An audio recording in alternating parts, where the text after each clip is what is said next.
ನಮಸ್ತೆ friends, Kannada excellence academy ಚಾನಲ್ಗೆ ಸ್ವಾಗತ. ಈ ವಿಡಿಯೋದಲ್ಲಿ ಕೆಮ್ಮಿಗೆ ಮನೆಮದ್ದು. ನಮಗೆ ಒಗ್ಗದ ಧೂಳು, ಪರಾಗ ಕಣಗಳು ಮೂಗಿನಲ್ಲಿ ಹೊಕ್ಕು ನೆಗಡಿಯನ್ನು ಉಂಟು ಮಾಡುವಂತೆ ಅವೇ ಗಂಟಲಲ್ಲಿ ಪ್ರವೇಶಿಸಿದಾಗ ಗಂಟಲು ಕೆರೆತ ನಂತರ ಕೆಮ್ಮನ್ನುಂಟು ಮಾಡುವವು. ಇದನ್ನು ಹೊರಹಾಕಲು ಗಂಟಲಿನ ಒಳಚರ್ಮವು ನೀರಾದ ದ್ರವವನ್ನು ಸ್ರವಿಸುವುದು. ಈ ಕಫವನ್ನು ಬಾಯಿಯ ಮೂಲಕ ಹೊರಹಾಕುವ ಕ್ರಿಯೆಯೇ ಕೆಮ್ಮು.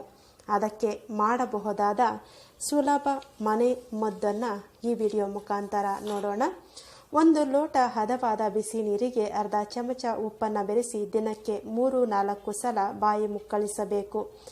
ಉಪ್ಪು ಗಂಟಲಲ್ಲಿರುವ ಕಫವನ್ನು ಕೆರೆದು ಹೊರಹಾಕುವುದಲ್ಲದೆ ಗಂಟಲ ಪ್ರದೇಶದ ಊತವನ್ನು ಸಹ ತಗ್ಗಿಸುವುದು.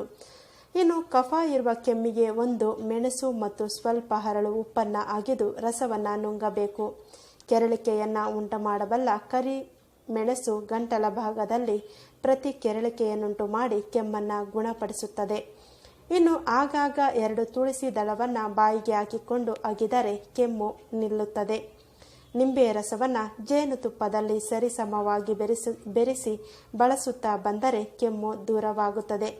ಕೆಮ್ಮು ಕಾಣಿಸಿಕೊಂಡ ಕೂಡಲೇ ಸ್ವಲ್ಪ ಕುಸುಬಲಕ್ಕಿ 4 ಕಾಳು ಮೆಣಸನ್ನು ಬಾಯಿಯಲ್ಲಿ ಹಾಕಿಕೊಂಡು ಅದರ ರಸವನ್ನು ನುಂಗುತ್ತಾ ಬನ್ನಿ, ಕೆಮ್ಮು ಗುಣ ಆಗುತ್ತದೆ. ಮೆಣಸನ್ನು ಪುಡಿ ಮಾಡಿ ಉಪ್ಪು ಬೆರೆಸಿ ಬಿಸಿ ಅನ್ನದಲ್ಲಿ ತುಪ್ಪ ಹಾಕಿ ಕಲಿಸಿ ತಿಂದರೆ ಕೆಮ್ಮು ವಾಸಿಯಾಗುತ್ತದೆ. ನಮಗೆ ಮನೆಯಲ್ಲೇ ಸುಲಭವಾಗಿ ಸಿಗುವ ಶುಂಠಿಯನ್ನು ಚೆನ್ನಾಗಿ ತೊಳೆದು ಅದರ ರಸವನ್ನು ಹಿಂಡಿಕೊಂಡು ಅರ್ಧ ಚಮಚ ರಸಕ್ಕೆ ಜೇನುತುಪ್ಪ ಬೆರೆಸಿ ಸೇವಿಸುತ್ತಾ ಬಂದರೆ ಕಫ ನಿವಾರಣೆ ಆಗುತ್ತದೆ. ಎಡಬಿಡದೆ ಕೆಮ್ಮು ಬಂದಾಗ ಹಾಲನ್ನು ಕಾಯಿಸಿ ಅದಕ್ಕೆ ಮೆಣಸನ್ನು ಪುಡಿ ಮಾಡಿ ಹಾಕಿ ಚೆನ್ನಾಗಿ ಕುದಿಸಿ ಅದಕ್ಕೆ 1 ಚಮಚ ಜೇನುತುಪ್ಪವನ್ನು ಬೆರೆಸಿ ಸೇವಿಸಿದರೆ ಕೆಮ್ಮು ನಿಲ್ಲುತ್ತದೆ. ಇನ್ನು ದಾಳಿಂಬೆ ರಸ ಕೆಮ್ಮನ್ನು ನಿವಾರಿಸುತ್ತದೆ. ಇನ್ನು ವೀಳ್ಯದೆಲೆಯನ್ನು ಹಾಗೆ ಅಗೆದು ತಿಂದರೂ ಸಹ ಕೆಮ್ಮು ಕಡಿಮೆ ಆಗುತ್ತದೆ.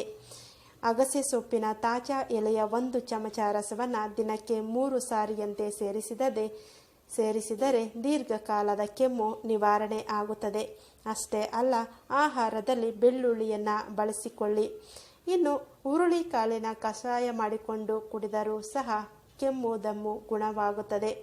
ಮೆಣಸು ಅತಿ ಮಧುರ ಮತ್ತು ಹಿಪ್ಪಿಲಿ ಪುಡಿ ಮಾಡಿ ಬಿಸಿ ನೀರಿನಲ್ಲಿ 20 ನಿಮಿಷ ನೆನೆಸಿಟ್ಟು ಶೋಧಿಸಿ ಕುಡಿದು ಬಳಿಕ ಹಾಲನ್ನು ಸೇವಿಸಿದರೆ ಕೆಮ್ಮು ವಾಸಿ ಆಗುತ್ತದೆ.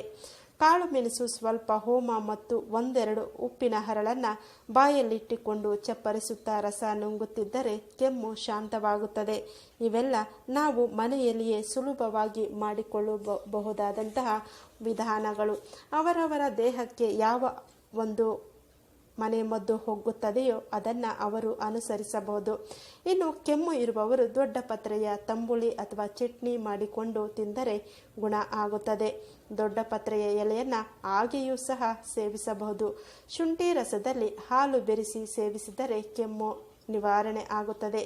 ಅಷ್ಟೇ ಅಲ್ಲ, ಹಸಿ ಶುಂಠಿ ಸೇವನೆಯು ಕೆಮ್ಮಿನ ನಿವಾರಣೆಗೆ ಸಹಕಾರಿ. ಶುಂಠಿ ರಸ ದಿನದಲ್ಲಿ 2-3 ಸಲ ಸೇವಿಸಬಹುದು. ಇನ್ನು ದೊಡ್ಡ ಪತ್ರೆ ತಾಜಾ ಎಲೆಯ ರಸಕ್ಕೆ ಸಕ್ಕರೆ ಅಥವಾ ಜೇನನ್ನು ಬೆರೆಸಿ ಬಹಳ ಕಾಲದಿಂದಿರುವ ಕೆಮ್ಮಿಗೆ ಕೊಡಬಹುದು. 2 ಚಮಚ ಜೇನುತುಪ್ಪದಲ್ಲಿ 1 ನಿಂಬೆಹಣ್ಣನ್ನು ಹಿಂಡಿ ಬೆಚ್ಚಗೆ ಮಾಡಿ ಕುಡಿದರೆ ಕೆಮ್ಮು ಗುಣವಾಗುತ್ತದೆ.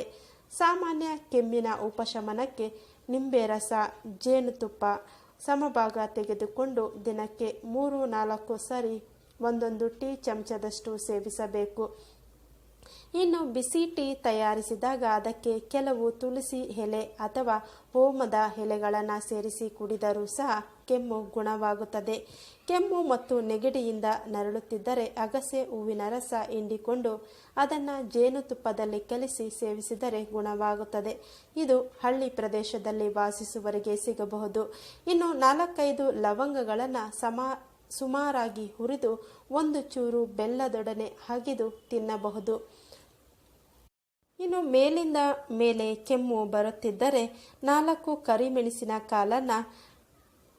ಕಾಳುಗಳನ್ನು ದವಡೆಯಲ್ಲಿ ಇಟ್ಟುಕೊಂಡು ಬರುವ ನೀರನ್ನು ಹೊರಕ್ಕೆ ಉಗುಳದೆ ಹಾಗೆಯೇ ನುಂಗುತ್ತಾ ಬಂದರೆ ಕಫ ಮತ್ತು ಕೆಮ್ಮು ಉಪಶಮನ ಆಗುವುದು. ಒಂದು ಇಡಿಯಷ್ಟು ತುಳಸಿ ಎಲೆಗಳನ್ನು ಗೋಳಿ ಗಾತ್ರದಷ್ಟು ಹಸಿ ಶುಂಠಿಯೊಂದಿಗೆ ಕೂಡಿಸಿ ಅರಿಯಿರಿ.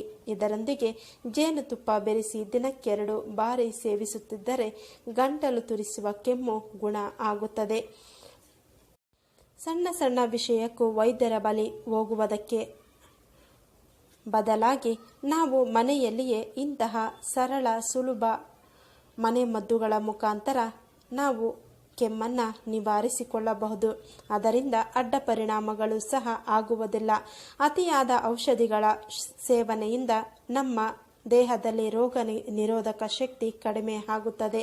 ಆದ್ದರಿಂದ ಮನೆ ಮದ್ದನ್ನು ಉಪಯೋಗಿಸಿಕೊಳ್ಳಿ. ಧನ್ಯವಾದಗಳು.